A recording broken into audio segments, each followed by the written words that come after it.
মৌলভীবাজারের ৯২টি চা বাগানে এখন চা শিল্পে সবচেয়ে গুরুত্বপূর্ণ সময়। কচি পাতার সুবাসে আবারও জেগে উঠছে চায়ের রাজধানী। আর এই পাতার উপরই নির্ভর করে পুরো মৌসুমের গুণগত মান ও বাজার মূল্য। ভোরের আলো ফুটতেই কচি ২ পাতা ১ কুড়ি, এই নিয়ম মেনেই চলছে পাতা সংগ্রহ।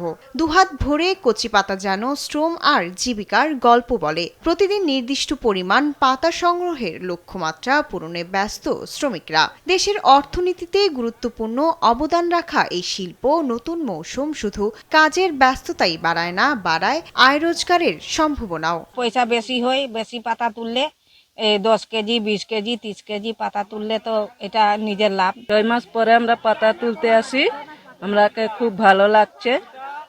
বৃষ্টির কারণে তো পাতা হয়েছে, তার কারণে আমরা তুলছি।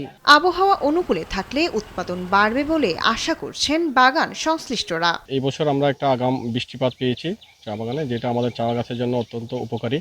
বৃষ্টিপাতের কারণে গাছে পাতায় ভরে গেছে চা গাছ, যার কারণে শ্রমিকরা 2 হাত ভরে পাতা উঠাচ্ছে। গেল বছর উৎপাদনের লক্ষ্যমাত্রা অর্জিত না হলে এবছর কচি পাতায় ব্যস্ত সময়ে চা বাগানগুলো অর্থনীতির এক নীরব চালিকা শক্তি বলে জানান বাগান কর্তৃপক্ষ। ওয়েদার যদি এরকম অনুকূলে থাকে আর নিয়মিত বৃষ্টিপাত হয়, আশা করি এবছর আমরা লক্ষ্যমাত্রা অর্জন করতে সক্ষম হব।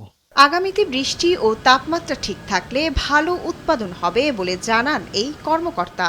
সানলাইট এবং বৃষ্টি দুইটাই যদি আমরা পর্যাপ্ত পরিমাণে পেয়ে থাকি, তাহলে আমরা এই বছর একটা ভালো বছর আশা করতে পারি। চলতি মৌসুমে সারা দেশে চায়ের লক্ষ্যমাত্রা ধরা হয়েছে 10,40,00,000 কেজি বলে জানান চা বোর্ডের চেয়ারম্যান। আমরা আশা করছি এই বছর 10,40,00,000 কেজি উৎপাদনে আমরা সক্ষম হব। কচি পাতার এই মৌসুম ঘিরে আবারও জেগে উঠেছে চায়ের জনপদ।